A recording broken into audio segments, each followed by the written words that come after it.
सोचिए, क्या हो अगर अमेरिका और ईरान के बीच जो कुछ भी चल रहा है वो कोई हादसा नहीं, बल्कि एक बहुत बड़ी सोची समझी साजिश का हिस्सा हो। आज हम सोशल मीडिया पर वायरल हो रही एक ऐसी ही चौंकाने वाली थ्योरी की तह तक जाने वाले हैं। तो चलिए शुरू करते हैं। तो ये जो थ्योरी है इसकी शुरुआत ही एक बहुत ही हैरान कर देने वाले दावे से होती है। सोर्स का ये कहना है कि ये लड़ाई जीतने के लिए है ही नहीं, इसे डिजाइन ही इसलिए किया गया ताकि दोनों ही पक्ष हार जाएं। और यहीं पर सबसे बड़ा सवाल खड़ा होता है ना, कि अगर अमेरिका और ईरान दोनों की ही हार तय है तो फिर असली विजेता कौन है? कौन है वो जो पर्दे के पीछे से ये सारे तार हिला रहा है? चलिए, इस पूरे विश्लेषण में हम इसी रहस्य से पर्दा उठाने की कोशिश करते हैं। तो चलिए फिर इस साजिश की पहली परत को हटाते हैं। सोर्स के मुताबिक जो कुछ हमें दिख रहा है उसके पीछे एक बहुत बड़ा मास्टर प्लान चल रहा है। और यहीं पर एक बड़ा ही इंटरेस्टिंग शब्द सामने आता है, दज्जालिक प्लान। अब इस थियोरी का जो मेन आइडिया है वो ये है कि कोई एक अनदेखी ताकत है जो अपने दो सबसे बड़े दुश्मनों को आपस में ही लड़वाकर खत्म कर देना चाहती है। सवाल यह है कि अमेरिका को कैसे कमजोर किया जाएगा।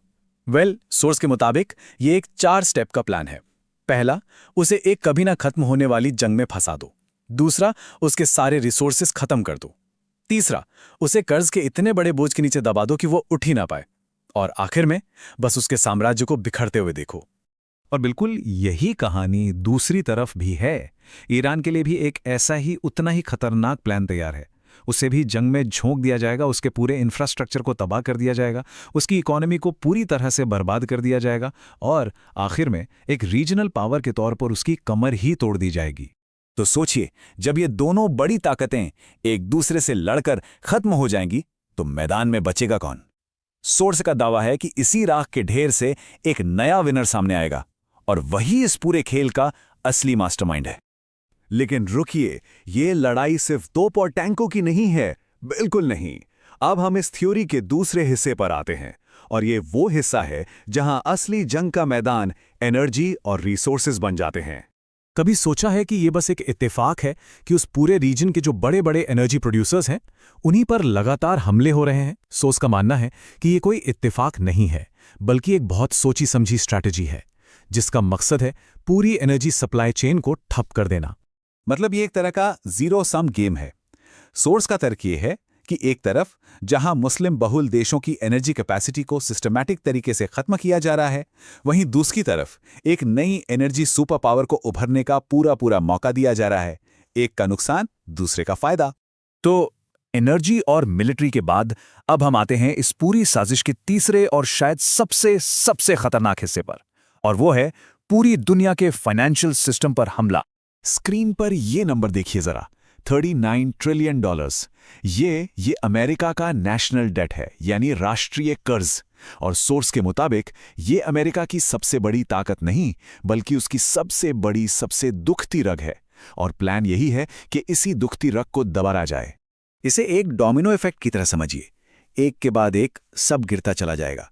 कभी न खत्म होने वाली लड़ाइयों पर खर्च, बढ़ता हुआ नेशनल डेट और फिर उस कर्ज को चुकाने के लिए अंधाधुंध नोटों की छपाई, ये सब मिलकर एक ऐसा आर्थिक बवंडर खड़ा कर देगा जो आखिर में अमेरिकन डॉलर को हमेशा के लिए ले डूबेगा। लेकिन डॉलर का डूबना इस कहानी का अंत नहीं है। जी नहीं, सोर्स कहता है कि ये तो बस शुरुआत है।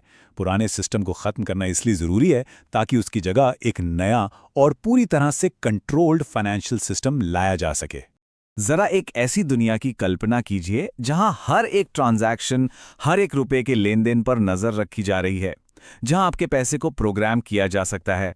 मतलब ये तय किया जा सकता है कि आप उसे कहां खर्च कर सकते हैं और कहां नहीं, और जहां आपकी फाइनेंशियल आजादी आपके सोशल क्रेडिट स्कोर से जुड़ी हो। सोर्स के मुताबिक यही है इस नई इकोनॉमी का फाइनल गोल।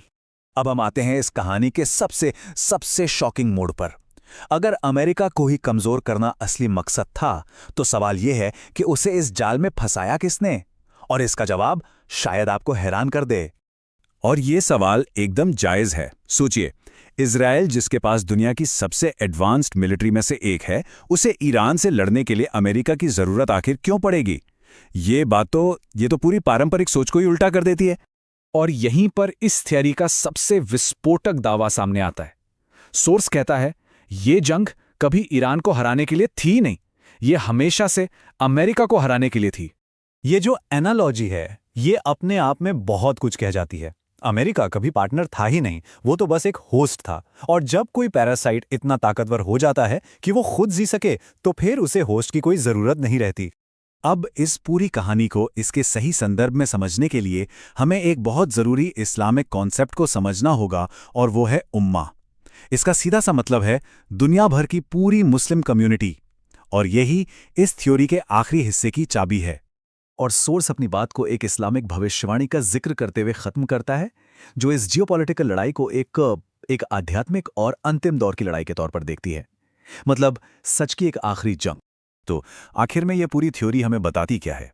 यही कि हम जो ये अलग अलग घटनाएं देख रहे हैं, चाहे वो ईरान की जंग हो, डॉलर का गिरना हो या एनर्जी क्राइसिस, ये सब असल में एक ही बड़ी तस्वीर के अलग अलग टुकड़े हैं। ये सब एक ही धागे में पिरोए हुए हैं। तो आखिर में हम सबको क्या सोचना चाहिए? ये पूरा विश्लेषण